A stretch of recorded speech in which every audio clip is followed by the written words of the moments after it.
Don Mateo cumplió 78 años, cargando el peso de incontables madrugadas en sus hombros cansados, viviendo en un pequeño y tranquilo pueblo de México, donde el viento levantaba el polvo de las calles empedradas. Sus manos, oscurecidas por el sol y marcadas por profundas cicatrices, eran el testimonio vivo de una existencia entera dedicada a domar la madera, trabajando como carpintero desde que la juventud le hervía en la sangre. Nunca conoció la riqueza ni persiguió los lujos vacíos de la gran ciudad, pues su mayor tesoro no se medía en billetes, sino en las gotas de sudor derramadas para levantar su propio hogar.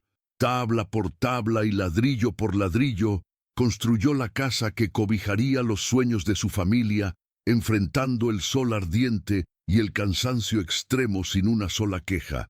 En aquel modesto terreno moldeó cada marco de puerta, pulió cada ventana y clavó cada viga del techo con la esperanza inquebrantable de crear un refugio indestructible para los suyos. Fue en ese rincón, con olor permanente a aserrín y barniz, donde vio crecer a sus 3 hijos, Diego, Elena y Carlos, escuchando sus risas infantiles rebotar contra las sólidas paredes que él mismo había erigido. Cada rincón de esa casa guardaba una parte de su alma, un sacrificio silencioso y amoroso para garantizar que a sus pequeños jamás les faltara un techo seguro bajo el cual descansar en las noches de tormenta. Ahora, el tiempo había pasado sin piedad, y esas mismas paredes de adobe y madera crujían suavemente con el frío de la tarde, acompañando a un hombre que había dado todo por su familia, abrazado solo por la memoria de un pasado lleno de vida. Sin embargo, la verdadera vejez de Mateo no llegó con las arrugas marcadas en el rostro, ni con el dolor agudo en las rodillas, sino en la fatídica mañana en que Carmen, su amada esposa, cerró los ojos para no abrirlos jamás.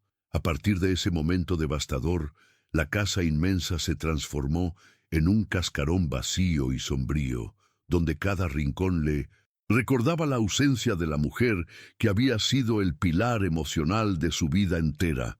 Mateo se fue marchitando lentamente, volviéndose un hombre mucho más callado, de pasos arrastrados y mirada melancólica que se perdía en el horizonte, como si su propia alma hubiera sido enterrada junto a ella en el viejo panteón del pueblo. La inquebrantable fortaleza del carpintero se desmoronó pedazo a pedazo, dejándolo frágil, vulnerable y profundamente dependiente del recuerdo de los días en que el amor llenaba de luz aquellas habitaciones hoy envueltas en polvo. Ya no había quien canturreara en la cocina mientras le preparaba el café de olla al amanecer, ni quien lo recibiera con un abrazo tibio que le borrara el cansancio después de una larga jornada en el taller de carpintería. El dolor de esa ausencia irremediable se instaló en su pecho como una piedra pesada y helada, enseñándole de la manera más cruel que la verdadera pobreza es vivir sin la persona que le da sentido a tus días. A pesar del nudo constante en la garganta, Mateo aprendió a tragar sus lágrimas en soledad, esforzándose día a día por no convertirse en una carga, convencido de que su luto era una cruz que debía llevar sobre sus propios hombros sin molestar a nadie.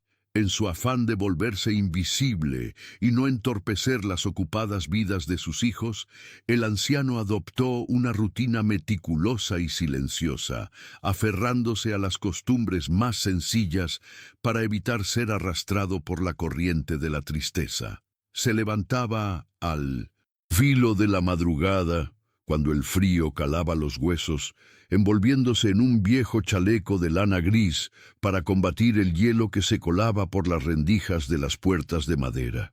Con las manos temblorosas pero decididas, encendía la estufa y preparaba su propio alimento, dejando que el humo y el dulce aroma a canela y piloncillo le dieran una falsa sensación de compañía en medio de aquella cocina inmensa. Después, tomaba su gastada escoba de varas y barría lentamente la banqueta frente a su hogar, respondiendo con cortesía a los buenos días de los contados vecinos que pasaban presurosos rumbo a sus trabajos en el campo. Gran parte de sus mañanas las dedicaba a cuidar el pequeño patio de tierra, regando con paciencia infinita las macetas de geranios y rosales que Carmen solía atender, quitando las hojas secas con la misma devoción con la que antes lijaba la madera fina. Para Mateo, mantener aquel jardín floreciendo era una manera desesperada de mantener viva la esencia de su mujer. Una conversación sin palabras a través de la tierra húmeda que se negaba a morir bajo el sol implacable. Era un hombre resignado que se contentaba con respirar el aire fresco de la mañana, comiendo un simple pan dulce, pidiendo a la vida tan solo la fuerza necesaria para valerse por sí mismo un día más sin dar problemas. Cuando el sol terminaba de ocultarse detrás de los cerros y la oscuridad engullía las calles empedradas, Mateo encontraba su único refugio verdadero en su fe, una devoción inquebrantable que no había cedido ante las tragedias ni la soledad. Se sentaba en la vieja mecedora de mimbre junto a la ventana cerrada. Encendía una pequeña veladora de cristal y sacaba de su bolsillo un rosario de madera cuyas cuentas estaban desgastadas por el roce de sus dedos gruesos a lo largo de incontables años. Con los ojos cerrados, rodeado por el silencio sepulcral de la casa, su voz se reducía a un murmullo respetuoso, elevando plegarias fervorosas por la salud, el éxito y la protección de Diego, Elena y Carlos. No había ni un gramo de resentimiento en sus rezos, a pesar de las escasas llamadas y el evidente abandono. Solo existía la súplica pura de un padre que deseaba que a sus hijos no les faltara el pan en la mesa ni la paz en el corazón. Su creencia era humilde, pero profundamente arraigada, sosteniéndose en la firme convicción de que, aunque su cuerpo estuviera marchito y sus fuerzas lo abandonaran por completo, Dios escuchaba atento el llanto mudo de los ancianos olvidados en la tierra. Cada misterio rezado era un puente invisible que lo conectaba con el cielo, una manera de sentirse menos solo, abrazado por una presencia celestial que llenaba los inmensos vacíos de las habitaciones desiertas de su hogar. Así, entre el parpadeo débil de la veladora y el sonido sordo de las cuentas, chocando levemente en sus manos, el viejo carpintero entregaba sus temores nocturnos, preparándose para sobrevivir a otra larga y silenciosa noche en vela. Pero el momento de mayor intensidad emocional ocurría siempre justo antes de apagar la luz, cuando el mundo entero parecía detenerse, y Mateo caminaba con pasos lentos hacia la antigua cómoda de encino que guardaba sus secretos más preciados. Con extrema reverencia, sacaba del cajón inferior una pequeña y rústica caja de madera que él mismo había construido y tallado con motivos florales cuando apenas era un joven con toda la vida por delante. Al retirar la tapa, un leve olor a papel envejecido y nostalgia pura escapaba al aire, dejando a la vista un manojo de cartas manuscritas que Carmen le enviaba cuando el destino los obligaba a estar separados en sus años de noviazgo. Las desdoblaba con un cuidado extremo, temblando ante la fragilidad del papel amarillo, y comenzaba a leer en un susurro las palabras de amor puro, las promesas eternas y los sueños compartidos que alguna vez fueron el motor invencible de su juventud. En esos trazos desgastados de tinta azul, Mateo volvía a ver la sonrisa luminosa de su esposa. Sentía el calor de su abrazo en medio de la fría habitación, y su corazón cansado volvía a latir con la fuerza inagotable de un muchacho enamorado. Esas viejas cartas se habían convertido en su único ancla en el presente, la prueba irrefutable de que alguna vez había amado y sido amado profundamente, de que su existencia en este mundo había dejado una huella imborrable en el alma de alguien más. Finalmente, con los ojos nublados por las lágrimas tibias que no lograba contener, Guardaba las hojas con reverencia, cerraba la caja con delicadeza y se recostaba en la cama, esperando con paciencia el día en que pudiera volver a reunirse con su amada en la eternidad.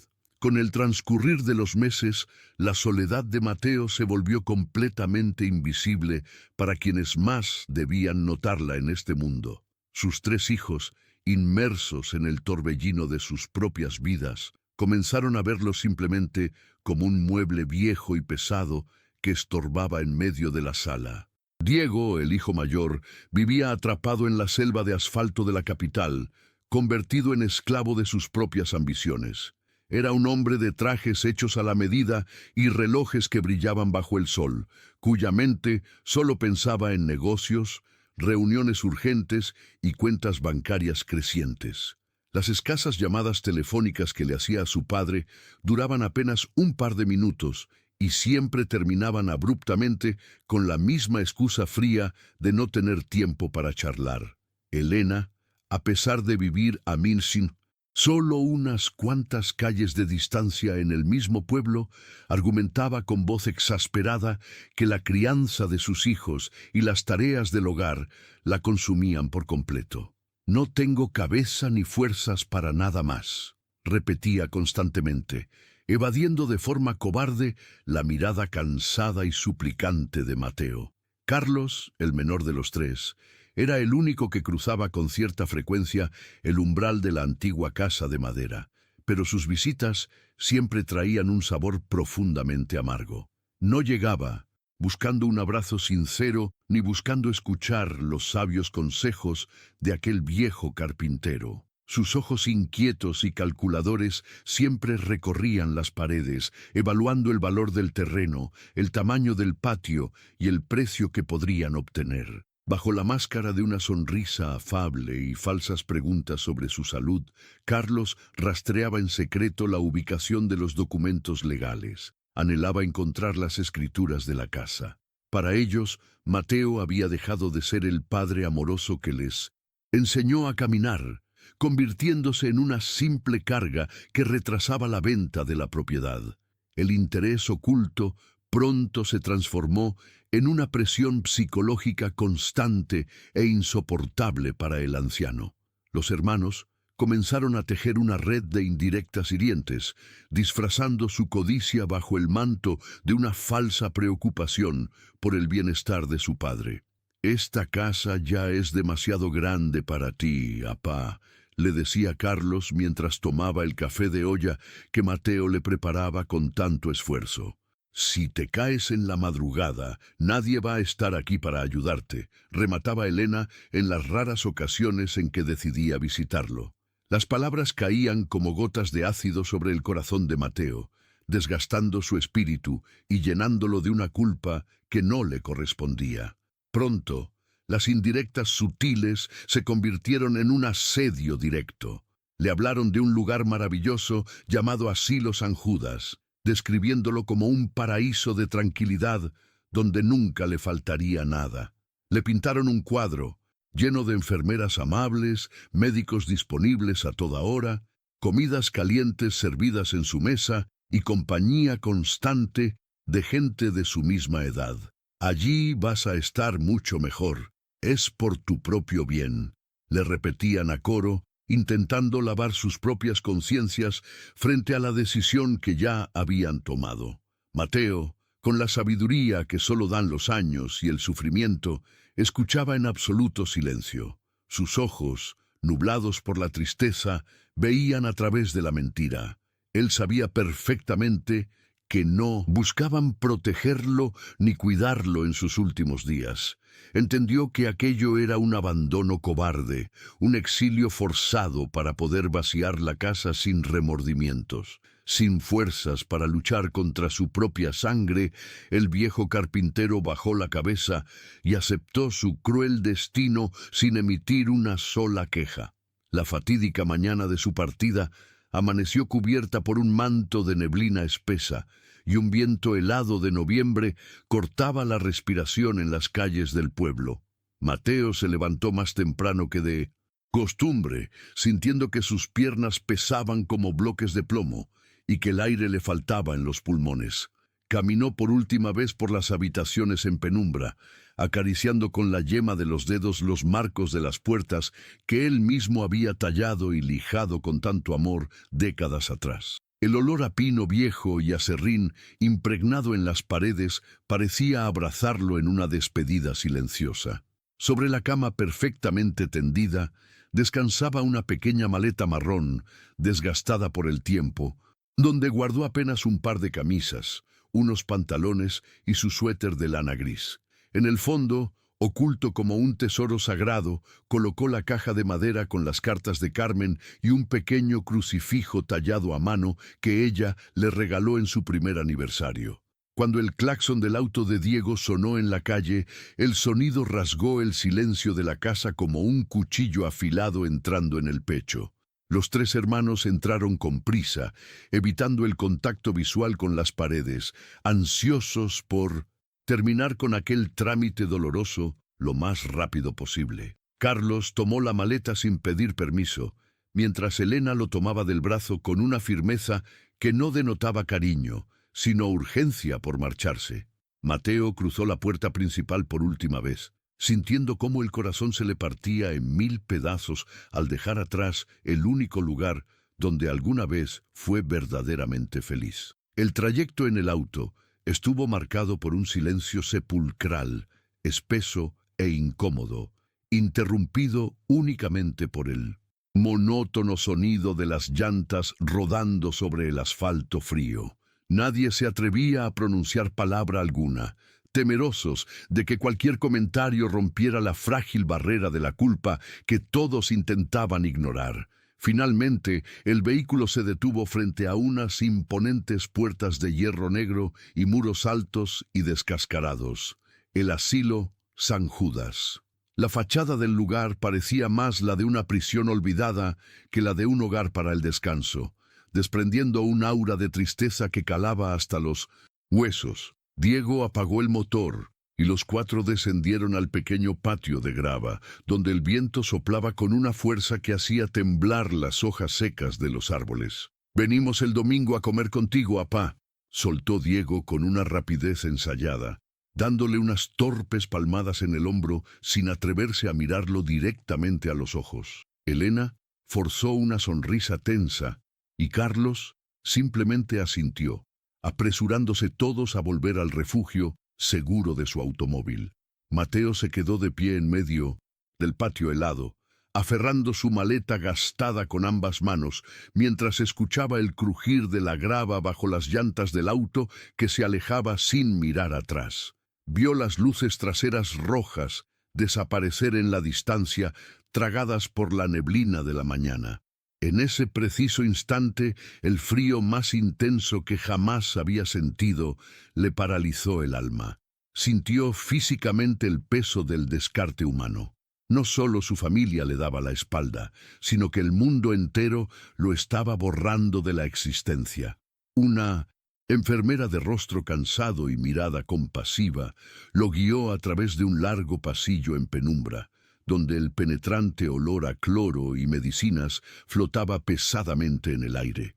Las paredes descoloridas estaban bordeadas por sillas de ruedas vacías y puertas cerradas tras las cuales se escuchaban murmullos ininteligibles o silencios aterradores. Finalmente, llegaron a la que sería su nueva morada.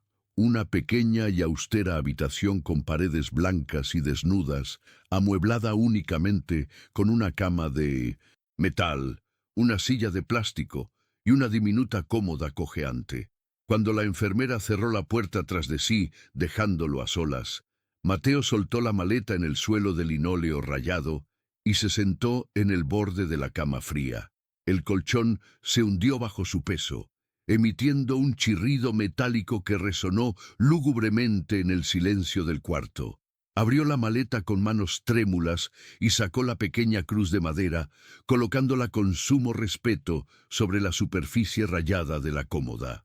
Junto a ella, acomodó la fotografía amarillenta de Carmen, cuya sonrisa parecía el único faro de luz en medio de tanta oscuridad y desamparo. Las lágrimas, que había contenido con valentía durante toda la mañana, finalmente desbordaron sus ojos, trazando surcos calientes sobre sus mejillas arrugadas y cansadas. La soledad se materializó frente a él como un monstruo invisible que lo dejaba sin aliento, asfixiando cualquier rastro de esperanza en su interior. Miró la cruz, luego la foto de su esposa, y con la voz quebrada por un llanto silencioso, susurró al aire vacío: «Ay, mi Carmen, creo que ahora solo Dios se acuerda de mí». Los días dentro del asilo San Judas comenzaron a arrastrarse con una lentitud exasperante, convirtiéndose en una sucesión interminable de horas grises e idénticas que parecían devorar el alma de los internos. La rutina del lugar estaba marcada por el inconfundible olor a desinfectante barato de pino que se mezclaba en los pasillos fríos con el aroma tenue de los frijoles hervidos en Minzobüsentösti, ollas industriales y la medicina rancia que impregnaba las sábanas. Para Mateo, acostumbrado al aire libre y al constante movimiento del trabajo manual, el encierro se sentía como una asfixia silenciosa que le oprimía el pecho desde el amanecer hasta el anochecer. Observaba a los demás ancianos deambular por el patio de cemento con la mirada perdida, arrastrando los pies o empujando sillas de ruedas oxidadas, convertidos en sombras frágiles de lo que alguna vez fueron. Algunos murmuraban nombres de familiares que nunca volvieron por ellos. Otros simplemente se sentaban frente a la pared descascarada, esperando que el sueño o la muerte los alcanzara primero para poner fin a la espera. Mateo intentaba con todas sus fuerzas no contagiarse de aquella desesperanza colectiva, aferrándose a su pequeña cruz de madera que apretaba dentro del bolsillo de su pantalón de vestir hasta que los nudillos se le ponían blancos. Sin embargo, la aplastante realidad del abandono era una bestia implacable que lo acechaba en cada rincón oscuro de su diminuta habitación solitaria. Cada vez que escuchaba el ruido de la pesada puerta principal abrirse, su corazón daba un vuelco traicionero, alimentando la ilusa esperanza de que alguno de sus hijos hubiera regresado arrepentido para sacarlo de aquel purgatorio terrenal. Pero los pasos que resonaban en el linóleo rayado nunca eran los de Diego, ni los de Elena, ni los de Carlos.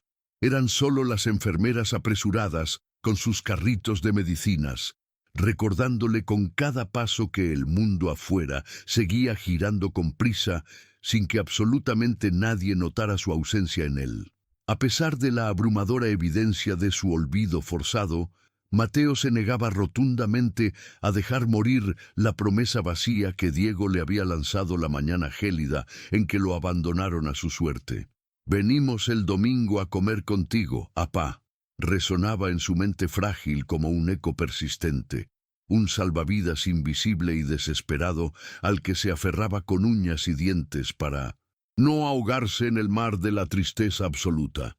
Por eso, cada domingo, al salir los primeros rayos de sol, el viejo carpintero realizaba un ritual de preparación que partía el corazón de cualquiera que tuviera el valor de observarlo de cerca. Se lavaba la cara con esmero frente al pequeño espejo manchado, se peinaba el escaso cabello plateado con un poco de agua fría y se vestía con su mejor guayabera blanca, aquella que Carmen le había regalado y que guardaba celosamente solo para las grandes ocasiones. Con paso lento pero envuelto en una firmeza nacida de la fe ciega, caminaba hasta el pasillo principal y tomaba asiento en una vieja silla de plástico verde, colocada estratégicamente frente al ventanal que daba directamente al pesado portón de hierro negro. Desde allí, su mirada cansada escrutaba cada automóvil que reducía la velocidad en la calle empedrada, buscando con desesperación el inconfundible vehículo familiar entre la bruma matutina. Las horas pasaban sin piedad alguna. El sol brillante de la mañana se transformaba en el bochorno sofocante del mediodía y luego en la inevitable melancolía del atardecer oscuro, pero la puerta de hierro jamás se abría para él.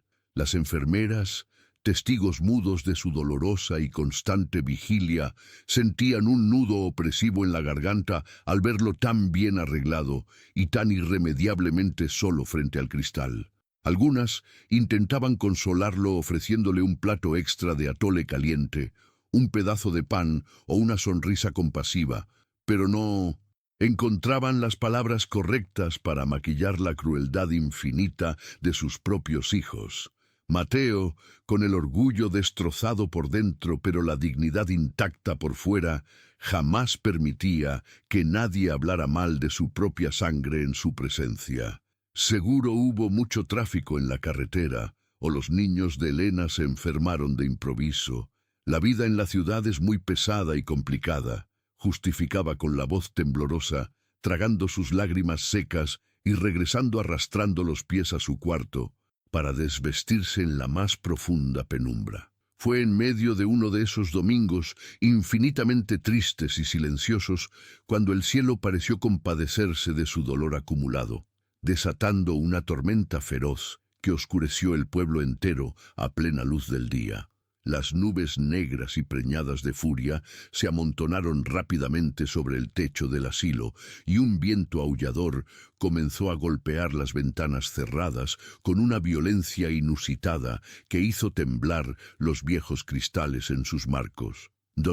Pronto, la lluvia rompió sin piedad contra los techos de lámina del edificio viejo, creando un estruendo ensordecedor y rítmico que ahogó por completo los murmullos constantes y los lamentos habituales de los largos pasillos. El inconfundible y reconfortante olor a tierra mojada penetró velozmente por las rendijas de las puertas, transportando de inmediato a Mateo a los días felices en los que veía llover desde el corredor, seguro de su casa de madera, tomando café humeante junto a su esposa. Buscando un poco de aire puro y un refugio de paz en medio del caos climático que azotaba afuera, el anciano se dirigió con pasos cortos hacia un sector del patio exterior que estaba resguardado por un tejado de zinc oxidado.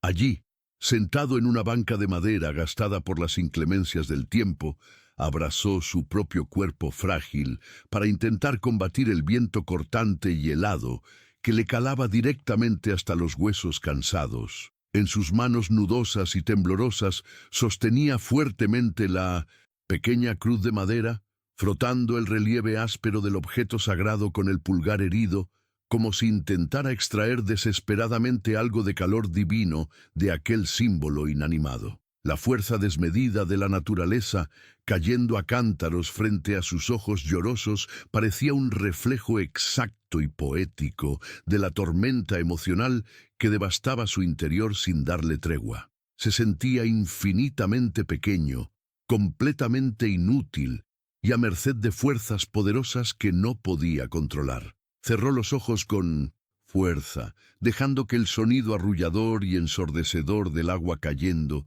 purificara por un instante sus pensamientos oscuros, sin imaginar remotamente que aquel aguacero inclemente traería consigo la respuesta milagrosa a las oraciones silenciosas que había elevado durante tantas noches de cruel insomnio.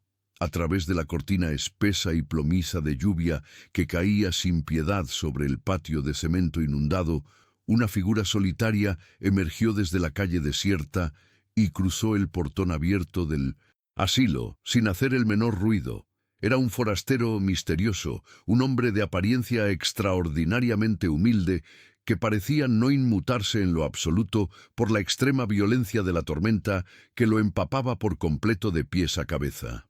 Vestía ropas muy sencillas y holgadas de manta cruda, empapadas y adheridas a su cuerpo fuerte, y calzaba unos guaraches de cuero viejo y gastado que pisaban los charcos de agua con una suavidad inverosímil y casi flotante.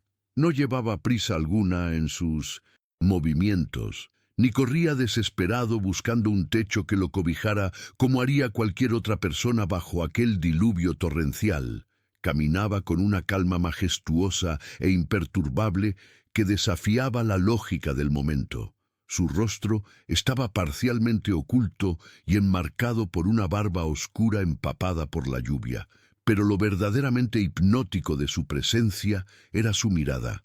Poseía unos ojos profundos, inmensamente serenos y llenos de una compasión tan pura que resultaba casi imposible sostenerles la mirada por mucho tiempo sin sentir ganas de llorar.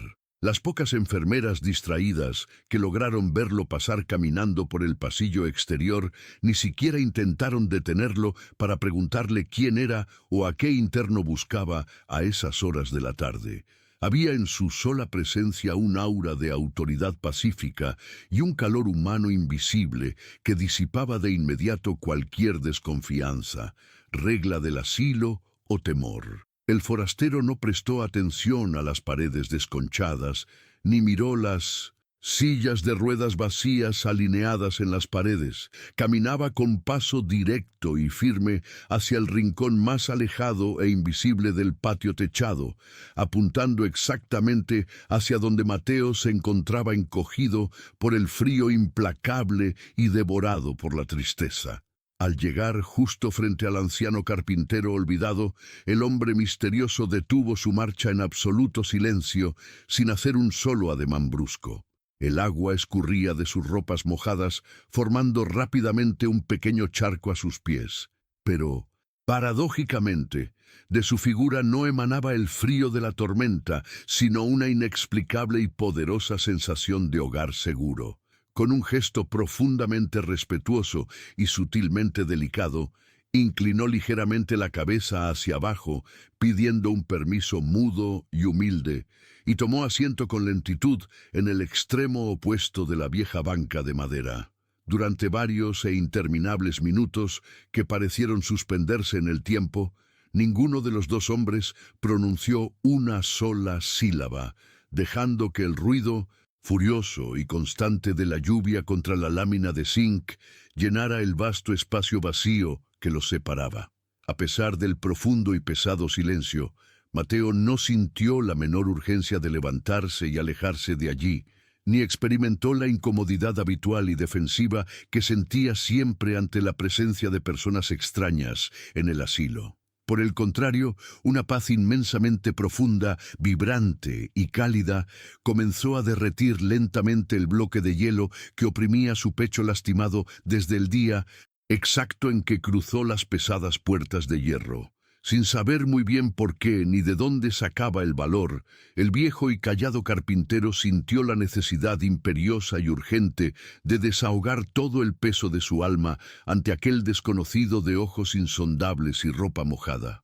Con la voz temblorosa, frágil y muy áspera por la falta prolongada de uso, comenzó a hablar de su amada Carmen, del aroma inconfundible a café de olla en las madrugadas, de la madera fina lijada hasta el cansancio de sus manos y del dolor agudo e insoportable que le causaba la traición encubierta y cruel de Diego, Elena y Carlos. Le confesó abiertamente, con una vergüenza ardiente que le quemaba las mejillas arrugadas, el terror absoluto y paralizante que sentía de llegar a morir totalmente olvidado en una cama prestada de hospital, sin que nadie en el mundo exterior derramara una sola lágrima por su partida. El forastero, estoico y sereno, lo escuchó con una paciencia infinita y sobrenatural, sin interrumpir su relato en ningún momento, sin lanzar miradas de lástima condescendiente y sin intentar en lo más mínimo ofrecerle respuestas vacías o frases hechas para calmar artificialmente su profunda agonía existencial.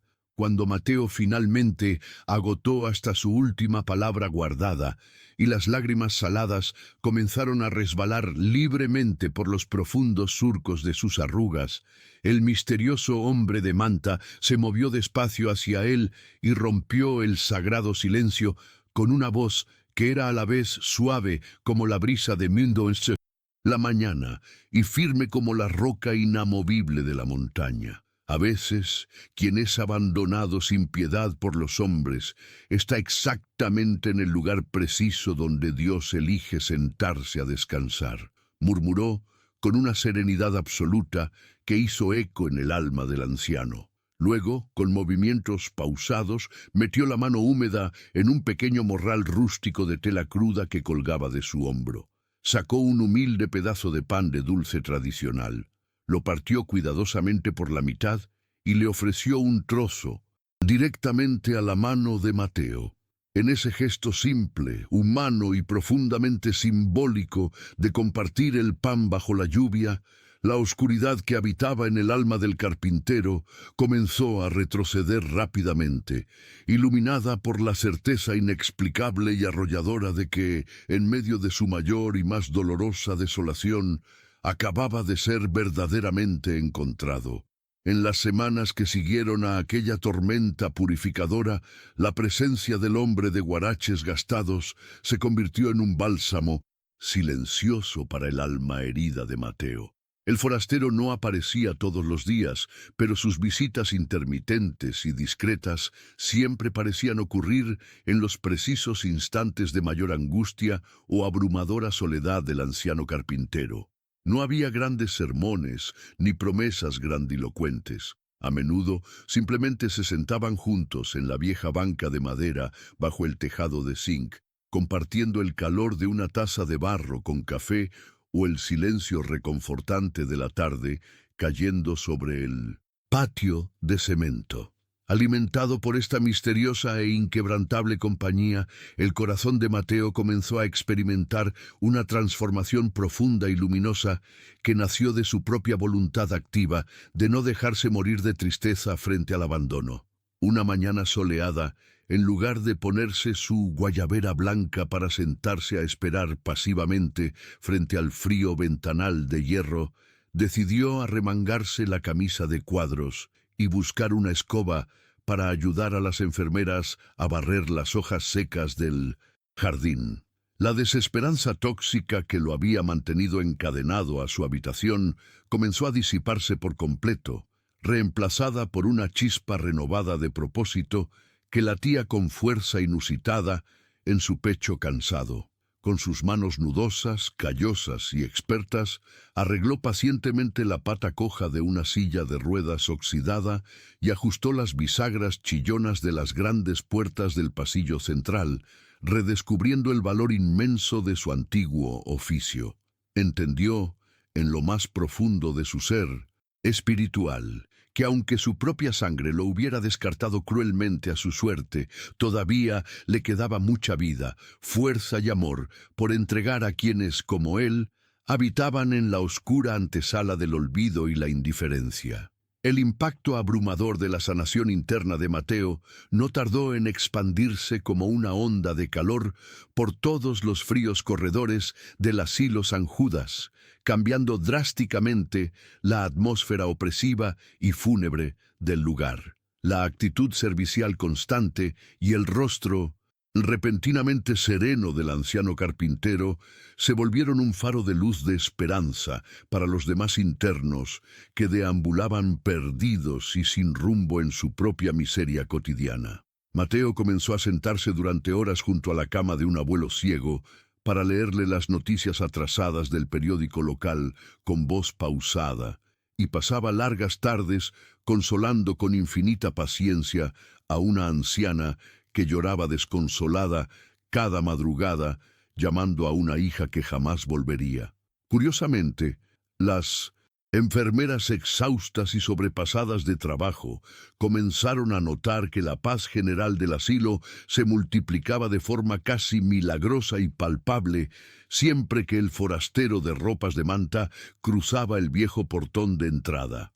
Cuando aquel hombre de mirada insondable y profunda caminaba lentamente por los pasillos de pintura descascarada, las eternas y amargas discusiones entre los abuelos cesaban de inmediato, ahogadas por una sensación de respeto inexplicable. Un aroma dulce, limpio e inconfundible, muy semejante al de las flores frescas de cempasúchil adornando los altares en noviembre, parecía flotar misteriosamente en el aire denso y esterilizado, limpiando la pesadez del encierro. El extraño nunca buscaba el menor protagonismo, ni hablaba en voz alta, ni se inmiscuía jamás en las difíciles labores de rutina del personal médico o administrativo de la pequeña institución de caridad. Su única y gigantesca misión parecía ser acompañar con una compasión absoluta, pura infinita, a aquellos ancianos rotos que el ruidoso mundo exterior consideraba como una carga desechable, inútil o completamente invisible a los ojos de la sociedad. Mientras una cálida luz de esperanza y humanidad renacía lentamente entre las paredes desgastadas del asilo en el pequeño pueblo, muy lejos de allí, en la ruidosa y caótica capital, la oscuridad de la codicia consumía por completo el alma de los tres hermanos. Carlos, en su afán egoísta y desesperado por monetizar rápidamente el sagrado patrimonio familiar, había acudido sigilosamente a un notario de dudosa reputación para intentar iniciar los complicados trámites de venta de la casa de madera a espaldas de su propio padre. Para su absoluta furia y gigantesca frustración, descubrió con impotencia que los viejos documentos que tanto había buscado y robado carecían de cualquier validez legal sin la firma directa, consciente y presencial de don Mateo, quien seguía figurando implacablemente como el único dueño legítimo de la valiosa propiedad. Enfurecido por el burocrático e inesperado obstáculo que frenaba sus ambiciones, Carlos convocó de carácter de emergencia a Diego y a Elena en una cafetería lujosa y moderna del centro, donde el absurdo precio de una sola taza de café importado habría bastado sobradamente para alimentar a su padre de forma digna durante varios días. Entre susurros calculadores, miradas cargadas de impaciencia y tazas humeantes, los tres hermanos tejieron meticulosamente un plan frío y despiadado para conseguir la firma que tanto anhelaban para enriquecerse. Justificaron su descarada avaricia con la eterna, falsa y cobarde mentira de que el cuantioso dinero de la venta era estrictamente necesario para asegurar la educación y el brillante futuro de sus propios hijos y familias. No sentían en sus pechos ni una pizca minúscula de remordimiento punzante por los larguísimos meses que habían dejado pasar sin hacer una sola y rápida llamada telefónica al asilo.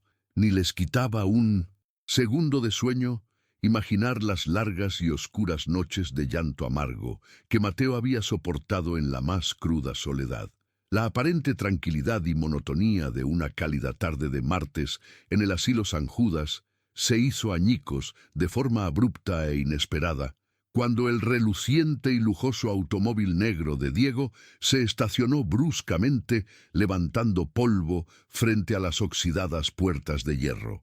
Los tres hermanos descendieron apresuradamente del vehículo, caminando con paso arrogante y altivo, rompiendo la sagrada calma del recinto con el ruido áspero de sus costosos zapatos de cuero lustrado, golpeando impacientemente el suelo de cemento. El penetrante y dulzón olor a perfumes importados y lociones caras que emanaba de sus ropas planchadas contrastaba violenta y desagradablemente con el humilde aroma a cloro, sopa de fideos y medicinas viejas que era la marca registrada del edificio de ladrillos. Cruzaron el umbral principal del asilo sin dignarse siquiera a detenerse para saludar a Pichisa Sanita. Las enfermeras de turno, mirando las paredes descascaradas y a los frágiles ancianos sentados en las sillas de plástico del pasillo, con un indisimulable gesto de asco, incomodidad y superioridad mal disimulada. Mateo, que en ese preciso y fatídico instante se encontraba lijando pacientemente el borde astillado de una vieja mesa de madera en el patio central bañado por el sol, levantó la vista sorprendido al escuchar el inconfundible y estridente timbre de voz de Elena resonando fuertemente en el...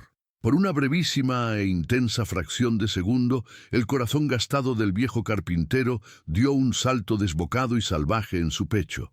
Una alegría inmensa, ingenua, pura y fulminante, le iluminó por completo el rostro cansado y surcado de arrugas profundas. Soltó rápidamente el áspero trozo de lija gris y se puso de pie con evidente dificultad, limpiándose torpemente las manos, llenas de polvo de aserrín, en los costados de sus pantalones de tela gastada, creyendo ciegamente que sus fervientes oraciones por fin habían sido escuchadas y que sus hijos, arrepentidos, habían vuelto para llevarlo de regreso a su hogar. Sin embargo, la hermosa chispa de ilusión paterna se extinguió casi instantáneamente y de tajo al ver la rigidez helada en el rostro estresado de Diego y, sobre todo, al notar el grueso y delator folder manila que Carlos apretaba fuertemente bajo el brazo izquierdo como si fuera un preciado botín de guerra, sin molestarse siquiera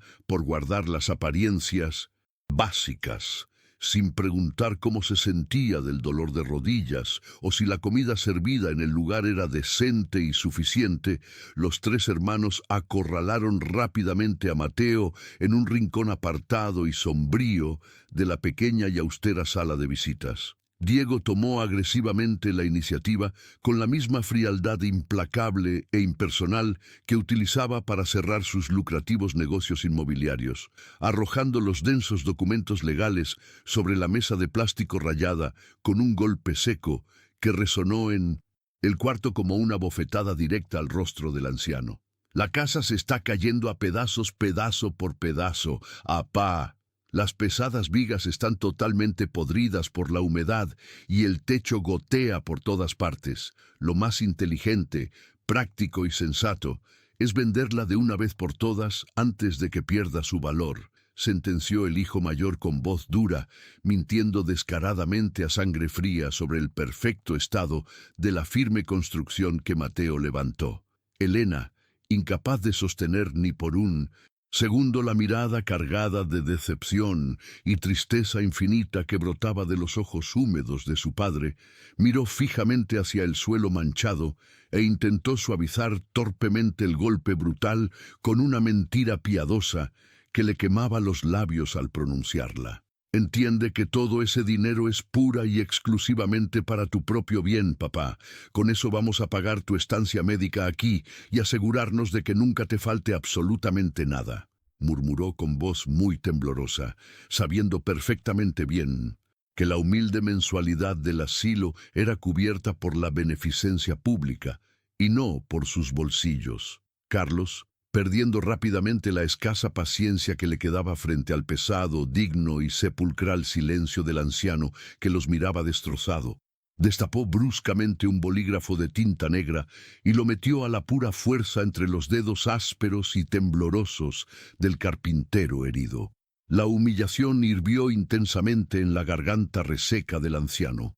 Sintió que le faltaba el aire al comprender con total claridad que sus propios hijos estaban tasando cobardemente el alma de su familia y el recuerdo sagrado e intocable de Carmen por un miserable puñado de billetes sucios. Mateo sostuvo el frío bolígrafo en el aire tenso, sintiendo que la mano le pesaba como plomo puro y el corazón se le partía, cuando de pronto el viejo y pesado portón de madera de la sala crujió suavemente.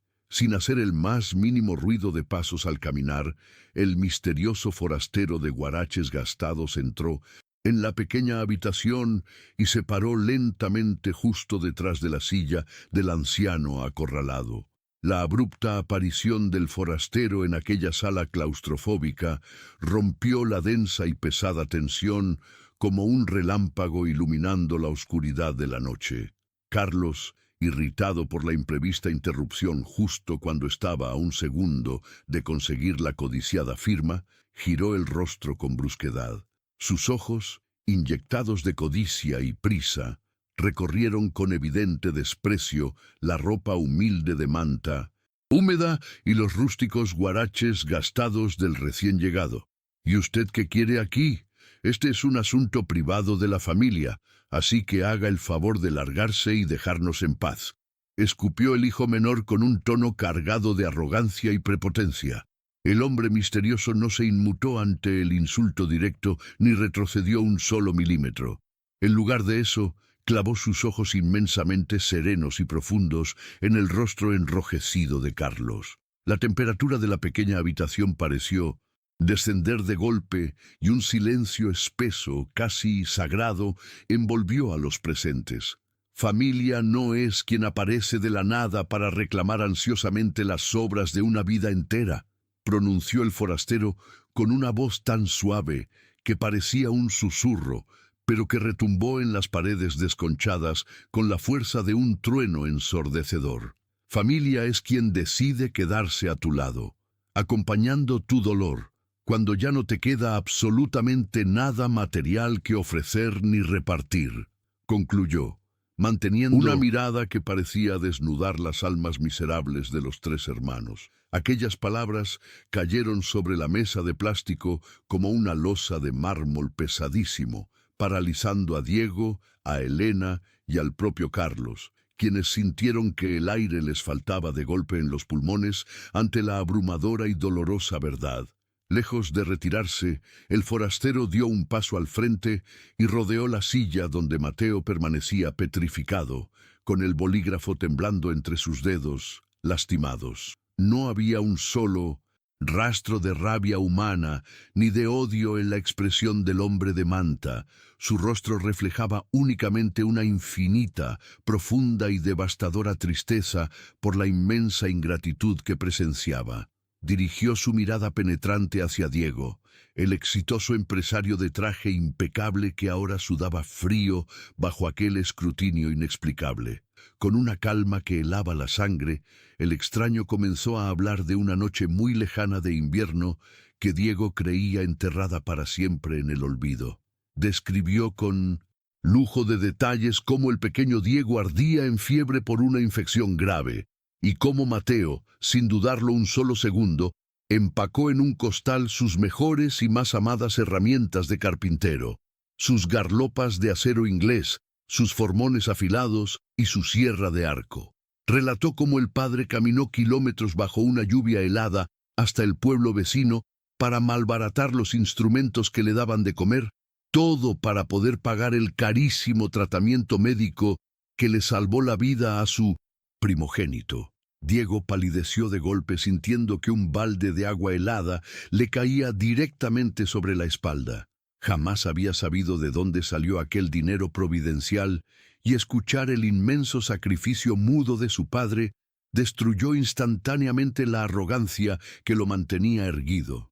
Sin darles tiempo a recuperarse del primer golpe de realidad, la suave pero firme voz del desconocido se dirigió lentamente hacia Elena, quien ya apretaba los puños sobre su regazo con un nerviosismo evidente y traicionero. El extraño la miró con una compasión que dolía más que cualquier grito, destapando el velo de los recuerdos dolorosos de su niñez, marcada por la frágil salud.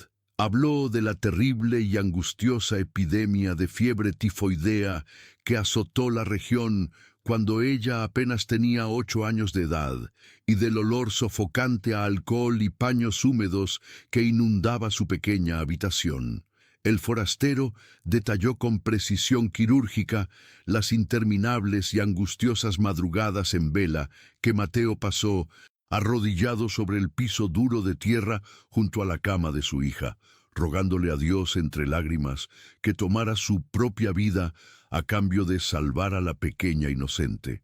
Recordó cómo el padre le daba de beber cucharadas de suero con manos temblorosas cada 5 minutos, sin dormir ni un instante durante 14 noches consecutivas, mientras su propia salud se deterioraba por el agotamiento extremo. Elena sintió un nudo gigantesco bloqueando su garganta, ahogando su respiración.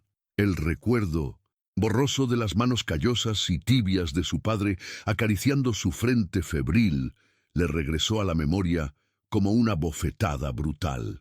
La culpa comenzó a carcomerle las entrañas, dándose cuenta de que la vida que ahora disfrutaba y gastaba en excusas egoístas había sido comprada con el sacrificio puro y silencioso del hombre al que acababa de encerrar y abandonar en aquel asilo gris.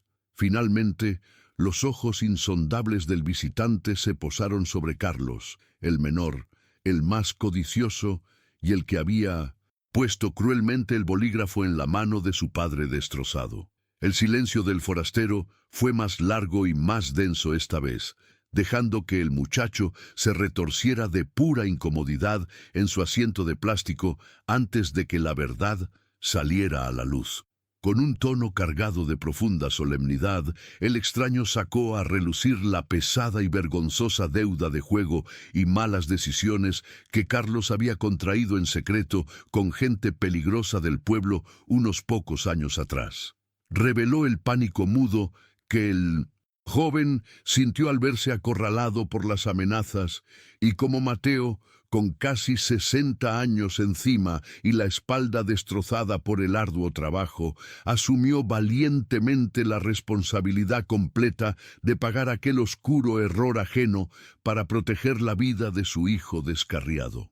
Detalló las dobles jornadas laborales en el aserradero municipal, el sudor amargo bajo el sol implacable, y las humillaciones que el viejo carpintero soportó agachando la cabeza ante los acreedores para limpiar el apellido de su familia sin reprocharle nunca nada a Carlos. El rostro del hijo menor perdió todo su color, sus manos comenzaron a temblar sin control, y la carpeta manila con los documentos de compraventa se resbaló torpemente de su agarre, cayendo al suelo con un golpe sordo que pareció el sonido de su propio orgullo quebrándose en 1000 pedazos. No había manera humana, terrenal ni lógica de que aquel hombre humilde de guaraches polvorientos conociera secretos tan íntimos, dolorosos y sagrados que la familia se había jurado llevar hasta la tumba.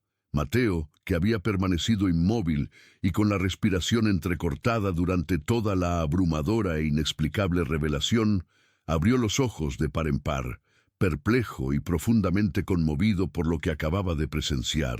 Él jamás, ni en sus noches de mayor dolor o embriaguez emocional, le había contado a absolutamente nadie los innumerables sacrificios que había hecho por sus hijos. Eran pactos silenciosos de amor puro que guardó bajo llave en el cofre de su noble corazón. Al escuchar cómo el desconocido de voz serena enumeraba sus actos de amor más puros y secretos, el peso aplastante de la humillación que lo atormentaba desapareció por completo, dejando en su lugar una claridad y una paz inmensas que fortalecieron su espíritu debilitado. Entendió que su vida de trabajo incansable, entrega total y renuncias no había sido en vano, y que cada lágrima derramada en secreto había sido celosamente contada, vista y valorada desde lo más alto, con una firmeza que no sentía desde sus mejores años de juventud. El viejo carpintero miró fijamente el bolígrafo negro que sostenía entre sus dedos heridos, el instrumento de su propia rendición, y lo soltó lentamente, dejándolo rodar sobre la mesa hasta caer al piso sucio. Levantó el rostro arrugado y digno, mirando directamente a los ojos llenos de pánico, vergüenza y arrepentimiento de sus 3 hijos, y con una voz clara, potente y libre de todo temor, pronunció las palabras que cambiarían el destino de todos. «No voy a firmar nada», sentenció Mateo, apoyando sus manos callosas sobre la mesa plástica, sintiendo por primera vez en muchos meses que el control absoluto de su propia vida, su dignidad inquebrantable y su legado sagrado volvían a pertenecerle por derecho propio y divino. La rotunda negativa de Mateo resonó en la pequeña y asfixiante sala de visitas como el eco de un martillo golpeando un clavo definitivo. Ante la mirada atónita y desencajada de sus 3 hijos, el viejo carpintero se irguió en su silla de plástico con una dignidad imponente, sacudiéndose de un solo golpe todos los meses de humillación y abandono silencioso. Con una voz firme, clara y desprovista de cualquier atisbo de rencor o venganza, Mateo decidió revelar el último gran secreto que había guardado bajo llave en su corazón cansado. Les confesó que, mucho antes de que lo obligaran a empacar su vieja maleta marrón y lo arrastraran sin piedad al asilo San Judas, él ya había presentido la fría tormenta de la codicia que se avecinaba. Por eso, en un acto de extrema lucidez y profundo amor por su propio legado, había caminado lentamente hasta la notaría del pueblo para redactar un testamento muy simple, pero inquebrantable. El documento estipulaba con claridad meridiana que, si sus hijos demostraban desprecio y dejaban de visitarlo por más de 6 meses sin justificación, la inmensa casa de madera, el amplio terreno y cada uno de los clavos que él mismo había puesto, pasarían automáticamente a ser propiedad absoluta de la parroquia local. El noble propósito de aquella donación secreta no era castigarlos con odio, sino transformar la vivienda familiar en un hogar gratuito y de puertas abiertas para refugiar a los indigentes y ancianos olvidados en las frías calles de la región. La revelación cayó sobre Diego, Elena y Carlos como un bloque de hielo puro, paralizando sus ambiciones malsanas y dejándolos completamente desnudos, expuestos y avergonzados frente a la aplastante y luminosa nobleza del hombre al que habían creído engañar, manipular y descartar tan fácilmente. El pesado silencio que siguió a la inesperada revelación testamentaria se volvió absolutamente insoportable, asfixiando por completo el aire viciado de la habitación gris. El primero en sucumbir ante el peso aplastante de la verdad fue Diego, el primogénito altivo, el exitoso y siempre ocupado hombre de negocios que medía el valor de la vida en cifras bancarias y reuniones de etiqueta. Todo el elaborado castillo de arrogancia, orgullo desmedido y superioridad financiera que había construido cuidadosamente durante años en la capital, se derrumbó en cuestión de segundos, convertido en polvo inútil bajo sus costosos zapatos lustrados. De repente, el fino traje a la medida que llevaba puesto le pareció una armadura vacía, una farsa ridícula que no podía ocultar la profunda miseria moral que carcomía su interior. Llevó ambas manos temblorosas hacia su rostro enrojecido, intentando inútilmente esconder las primeras lágrimas de arrepentimiento genuino que brotaban de sus ojos después de muchísimos años de frialdad emocional absoluta. Su llanto no era por la cuantiosa herencia material que acababa de esfumarse limpiamente frente a sus narices, sino por la devastadora comprensión de que había pasado la última década intentando parecer un hombre inmensamente importante e indispensable para el mundo de los negocios, mientras ignoraba cruelmente y olvidaba por completo al único hombre que, con sus manos callosas y su sudor amargo, le había enseñado a ser alguien en la vida. El exitoso empresario se encogió sobre sí mismo en un rincón de la sala, sollozando en un silencio desgarrador como un niño pequeño y asustado, ahogándose en la vergüenza pura de haber cambiado el oro invaluable del amor paterno por las monedas falsas y frías del prestigio social. La gruesa coraza emocional de Elena también se hizo pedazos de manera fulminante al observar el llanto amargo de su hermano mayor y escuchar la respiración pausada y serena de su padre, perdonándola en silencio. La pesada carga de culpa tóxica que había estado reprimiendo, justificando y maquillando con ridículas excusas cotidianas durante tantos meses, estalló en su pecho con la fuerza de un huracán imparable y destructor, incapaz de sostenerse un solo segundo más sobre sus propias piernas temblorosas. La única hija del carpintero se dejó caer de rodillas sobre el piso sucio de linóleo rayado del asilo, sin importarle en lo absoluto arruinar su ropa elegante, ni el qué dirán de las enfermeras que pasaban de largo por el pasillo. Se arrastró con evidente desesperación los pocos centímetros que la separaban de la silla de Mateo y abrazó con una fuerza inusitada y febril las piernas cansadas de su padre, escondiendo su rostro empapado en lágrimas contra la tela gastada de sus pantalones de vestir. Entre sollozos agudos y palabras ininteligibles que se ahogaban dolorosamente en su garganta apretada, Elena comenzó a suplicar un perdón profundo y visceral que nacía directamente desde lo más oscuro de sus entrañas heridas. No pedía disculpas por el valor monetario de la casa o los bienes materiales irremediablemente perdidos, sino por la infinita crueldad de los domingos vacíos, por las incontables llamadas telefónicas ignoradas con impaciencia rutinaria, y por la frialdad imperdonable con la que le había dado la espalda al hombre bondadoso que veló pacientemente sus fiebres infantiles sin dormir. Suplicó con pasión a gritos sordos por haber olvidado el inconfundible y dulce sabor del café de olla que él le preparaba al amanecer y por haber permitido que la prisa egoísta de su propia vida borrara por completo la inmensa deuda sagrada de gratitud y amor incondicional que le debía a quien le dio la vida.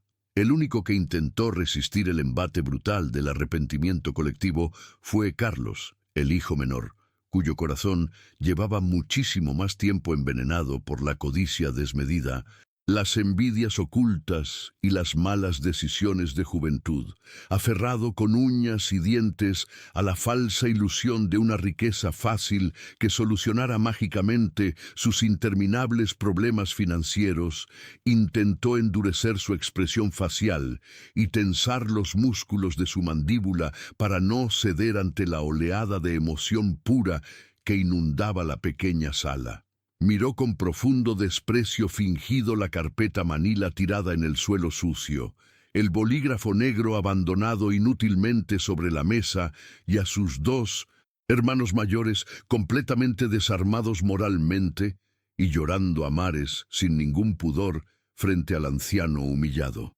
Sin embargo, al levantar lentamente la vista y toparse de frente con los ojos acuosos, sabios y profundamente cansados de Mateo, el frágil e imaginario muro de contención emocional que Carlos había levantado en su mente se pulverizó por completo en una milésima de segundo. No encontró en la mirada profunda de su padre el merecido y lógico brillo del triunfo vengativo, ni el gozo perverso y terrenal del castigo inminente, ni el odio hirviente que él mismo habría sentido si estuviera exactamente en esa misma posición de poder absoluto sobre quienes lo traicionaron. Lo único que halló en los ojos húmedos del viejo carpintero fue una inmensa, cálida e inagotable compasión, una mirada de amor incondicional y puro que estaba dispuesta a recibirlo de regreso con los brazos abiertos, a pesar de todas las traiciones y puñaladas traicioneras por la espalda. Ante semejante inmerecida nobleza de espíritu, la ambición enfermiza de Carlos se escurrió de su cuerpo tembloroso como agua sucia, haciéndole comprender con un dolor físico y punzante que en su estúpido afán por robarse unos simples metros de tierra y unos ladrillos viejos, había estado a un solo paso de perder para siempre el tesoro más grande. En medio de aquel torbellino emocional, ruidoso y doloroso de llantos reprimidos y confesiones desesperadas de los tres hijos arrodillados, el forastero misterioso, de ropa de manta y guaraches gastados, permaneció completamente inmóvil, observando la catarsis familiar con una dulzura y una paciencia verdaderamente infinitas. No emitió un solo juicio de valor hiriente, ni pronunció ningún sermón acusador sobre el grave pecado de la avaricia que envenena las almas. Simplemente apoyó su mano callosa de manera suave y reconfortante sobre el hombro frágil de Mateo, como si con ese simple contacto físico le transmitiera la fuerza divina y necesaria para sanar de raíz el árbol genealógico roto. Mateo, sintiendo el calor inefable y sagrado de aquella mano misteriosa apoyada firmemente en él, no experimentó ni un solo atisbo oscuro de rencor vengativo contra los hijos que lo habían tratado peor que a un deshecho. Lo que verdaderamente sintió en lo más profundo de su pecho desgastado fue el crujido sanador e intenso de un dolor muy antiguo, rompiéndose por dentro para dar paso libre a una luz nueva, inagotable y cegadora.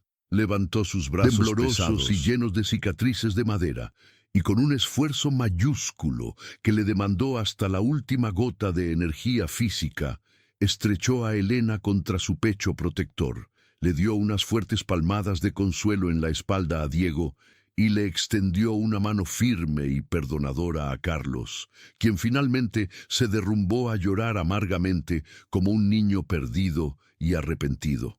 No hubo necesidad de grandes gritos estridentes para dar lecciones, ni de exigencias humillantes para pedir garantías, ni de juramentos vacíos para sellar la paz recuperada. En aquel cuarto frío de paredes desconchadas y sillas plásticas, el perdón verdadero fluyó como un río cristalino e indomable, lavando para siempre las heridas infectadas de la familia que estaba al borde del abismo final. El llanto amargo y purificador de los tres hermanos fue cediendo poco a poco, dejando a su paso un silencio cargado de una paz inmensa y desconocida. La pequeña sala de visitas, que minutos antes parecía una prisión asfixiante y fría, ahora se sentía como un santuario sagrado bañado por una luz dorada y cálida. Diego, Elena y Carlos permanecían arrodillados en el suelo de linóleo, con los rostros empapados y las frentes apoyadas en las rodillas de su padre. Mateo respiraba con una tranquilidad profunda que no experimentaba desde la lejana muerte de su esposa Carmen. El aire denso y estéril del asilo había desaparecido por completo de aquella habitación. En su lugar flotaba un aroma dulce y reconfortante a tierra mojada, a madera recién cortada y a flores frescas de cempasúchil. El viejo carpintero acariciaba los cabellos despeinados de sus hijos con movimientos torpes, pero llenos de una ternura infinita. Sentía que el inmenso bloque de hielo que había oprimido su pecho durante meses se había derretido por fin. La reconciliación no necesitaba de más palabras vacías ni de promesas grandilocuentes para ser real. El perdón ya había hecho su trabajo silencioso y perfecto, tejiendo de nuevo los hilos rotos de una familia que estuvo a punto de perderse para siempre en el abismo de la codicia. Con el corazón rebosante de una gratitud que no cabía en su frágil cuerpo, Mateo levantó lentamente la mirada por encima de los hombros temblorosos de sus hijos. Quería buscar al misterioso hombre de ropa de manta y guaraches gastados para darle las gracias de rodillas. El forastero se había apartado discretamente hacia el umbral de la pesada puerta de madera, observando la escena con una sonrisa llena de una dulzura sobrecogedora. Su figura humilde parecía emitir una calma sobrenatural que aquietaba cualquier temor humano. Mateo lo observó con detenimiento, sintiendo un escalofrío de reverencia recorrerle la espina dorsal. Recordó cada detalle de sus encuentros bajo el tejado de zinc, el trozo de pan dulce compartido, la infinita paciencia al escucharlo llorar y, sobre todo, aquellos secretos familiares íntimos que nadie más en el mundo podía conocer. Entendió, con una claridad deslumbrante, que aquel hombre no era un simple visitante compasivo, ni un voluntario del pueblo. Había un misterio inmenso e insondable latiendo detrás de esa mirada serena y profunda que le había devuelto las ganas de vivir. Sintió la necesidad imperiosa de escuchar su voz una vez más, de saber el nombre exacto de quien lo había rescatado del foso oscuro del olvido. Con sumo cuidado de no apartar bruscamente a sus hijos, Mateo se incorporó un poco en la silla de plástico y fijó sus ojos llorosos en el extraño. Su voz, rasposa y quebrada por la intensa emoción del momento, rompió el silencio con una pregunta que le quemaba el alma. «¿Quién es el Señor de verdad?», susurró el anciano carpintero, temblando ante la inminente respuesta. El hombre misterioso no dio un solo paso hacia adelante ni hacia atrás. Simplemente lo miró con un amor tan puro y absoluto que a Mateo le faltó el aliento. A sus espaldas, la luz mortecina del pasillo del asilo pareció brillar de una forma inexplicable, envolviendo su silueta en un resplandor suave y tibio. No hubo truenos, ni visiones espectaculares, ni coros celestiales rompiendo la realidad. Solo la presencia abrumadora de una paz perfecta. El forastero esbozó una sonrisa que contenía toda la compasión del universo entero y respondió con una voz que acarició el espíritu de Mateo. Yo soy aquel que siempre se sienta al lado de los que han sido dejados atrás por el mundo, pronunció lentamente. Cada sílaba resonó en el interior del viejo como una melodía familiar, una promesa eterna que desafía el paso del tiempo y el peso de la muerte. Mateo comprendió todo en una fracción de segundo. No necesitaba ver estigmas en las manos, ni exigir pruebas terrenales para reconocer la divinidad escondida en aquella infinita humildad.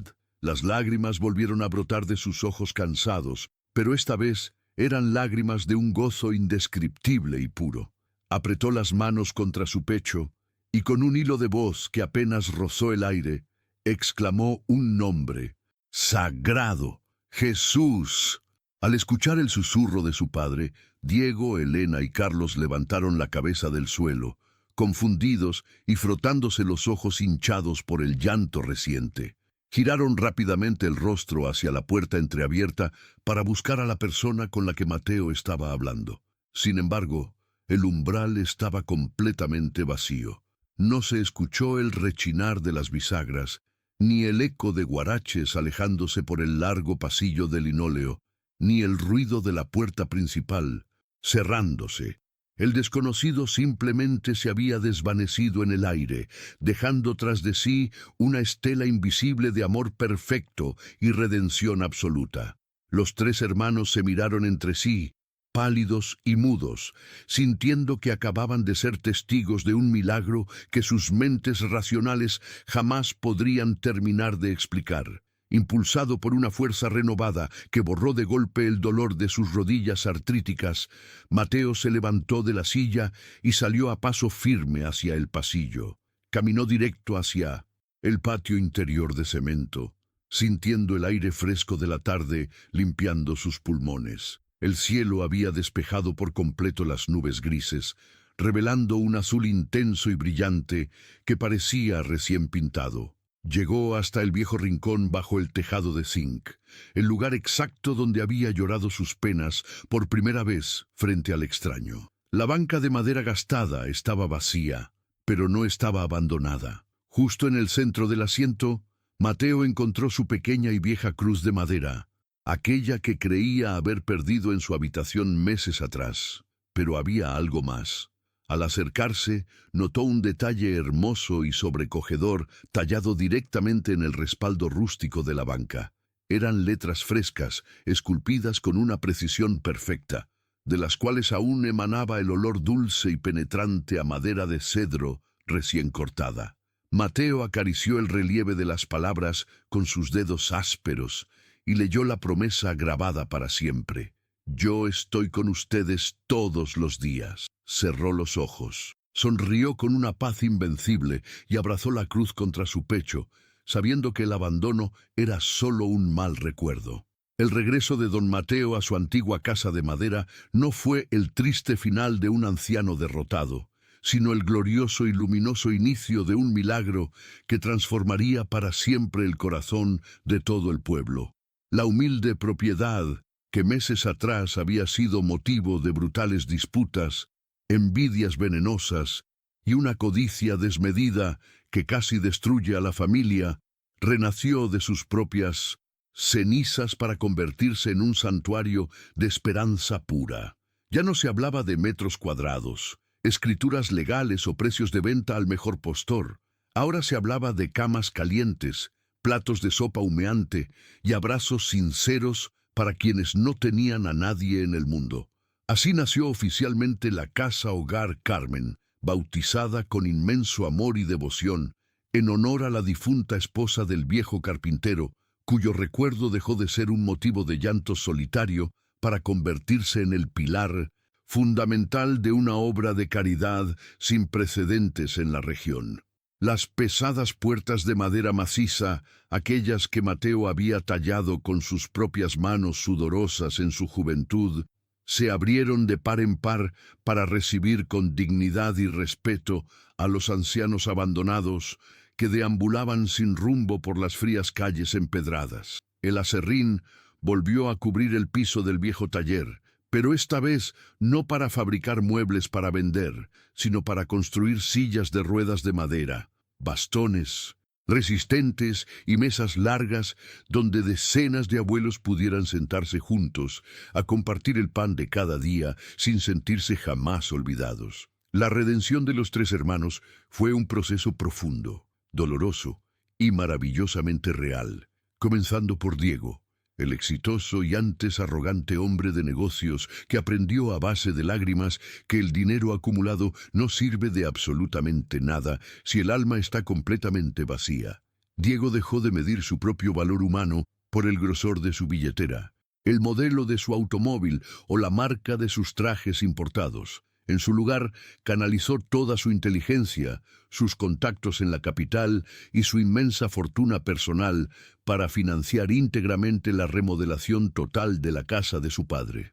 Compró camas clínicas de última generación, contrató a las mejores y más pacientes enfermeras del pueblo, llenó las alacenas de provisiones y aseguró un suministro constante de medicamentos para todos los residentes del nuevo hogar, sin escatimar un solo peso de sus robustas cuentas bancarias. Pero la verdadera transformación de Diego no radicó en firmar cuantiosos cheques, sino en su absoluta y rotunda negativa a recibir cualquier tipo de aplauso, placa conmemorativa o reconocimiento público por sus generosas donaciones económicas. Cada fin de semana, el primogénito se quitaba la fina corbata de seda, se arremangaba la camisa y se sentaba humildemente en el patio central a conversar largas horas con los ancianos, descubriendo en las historias de aquellos completos desconocidos la inmensa sabiduría que durante tantos años le había negado escuchar a su propio padre.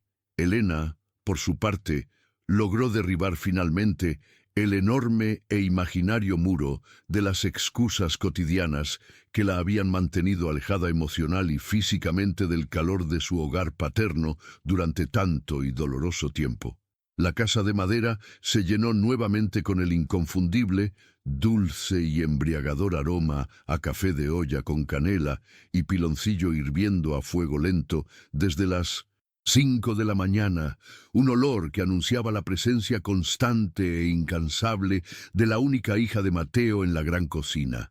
Ella no solo preparaba inmensas y deliciosas ollas de tamales esponjosos, arroz rojo y frijoles refritos para alimentar a todos los abuelos refugiados con sazón de hogar, sino que trajo consigo la alegría desbordante, el ruido maravilloso y la energía inagotable de sus propios hijos pequeños. Los niños corrían libremente por el gran patio de tierra, jugando a las escondidas, entre las macetas de geranios y rosales, llenando de risas cristalinas y vida pura un inmenso espacio que antes estaba tristemente condenado a la muerte silenciosa y a la soledad absoluta.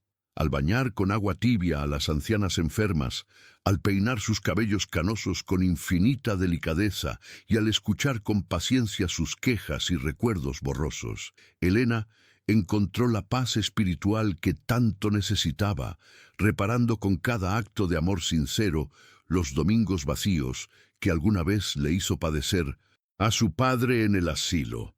Sin embargo, el cambio más radical, impactante y verdaderamente conmovedor fue el de Carlos, el hijo menor, cuya desmedida codicia y egoísmo casi lo llevan a arrebatarle a su padre el único refugio que le quedaba en esta vida. El joven que antes miraba las agrietadas paredes de adobe, calculando fríamente su valor en dinero efectivo, ahora utilizaba sus propias manos, llenas de dolorosas ampollas y cortadas, para reparar con paciencia las pesadas vigas del techo que se estaban pudriendo por culpa de la humedad. Bajo la guía sabia y paciente de Mateo, Carlos aprendió finalmente el noble y antiguo oficio de la carpintería que tanto había despreciado en su juventud. Aprendió a lijar la madera áspera hasta dejarla suave, a medir con exactitud y a clavar con firmeza para construir un techo verdaderamente seguro para los desamparados de la región. Pero su mayor y más genuino acto de humildad no ocurría en el ruidoso taller, sino en las silenciosas habitaciones del hogar, donde el hijo menor se encargaba voluntariamente de las tareas más pesadas, difíciles e ingratas de todas.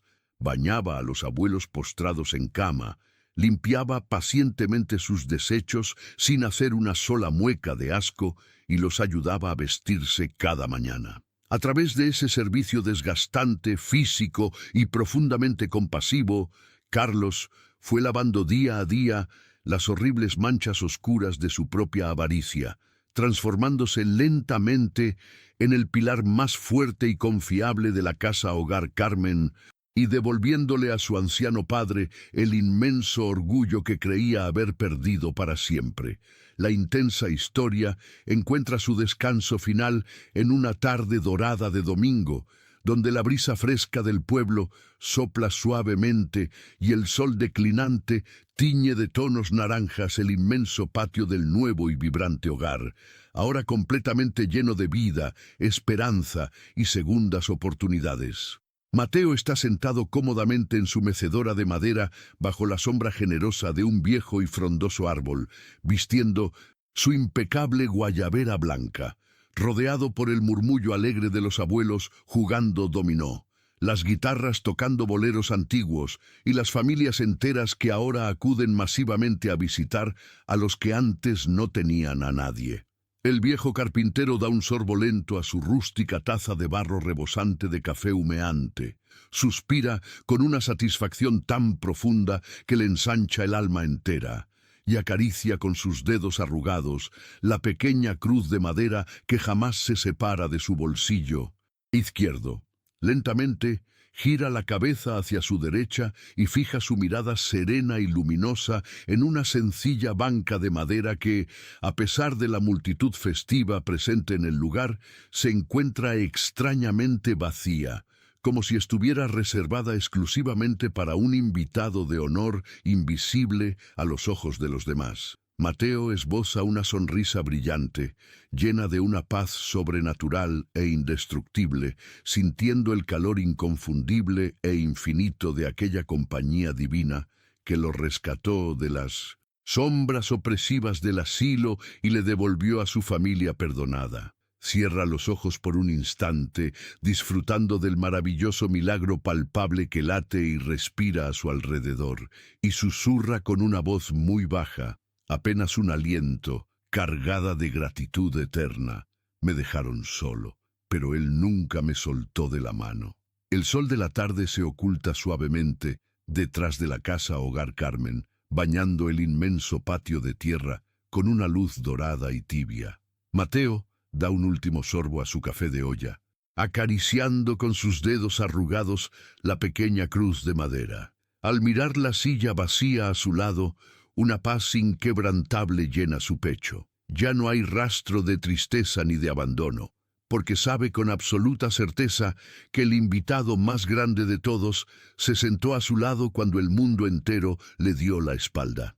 Me dejaron solo, susurra el viejo carpintero al viento fresco, pero él nunca me soltó de la mano. Si el milagro en la vida de don Mateo tocó tu corazón hoy, te invito a suscribirte y dejar tu comentario aquí abajo.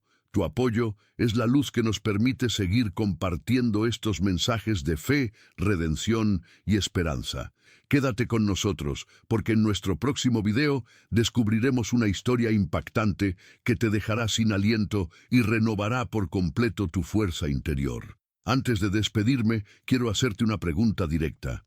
¿Y tú qué harías en el lugar del protagonista frente a la traición de su propia sangre? Gracias por acompañarme hasta aquí.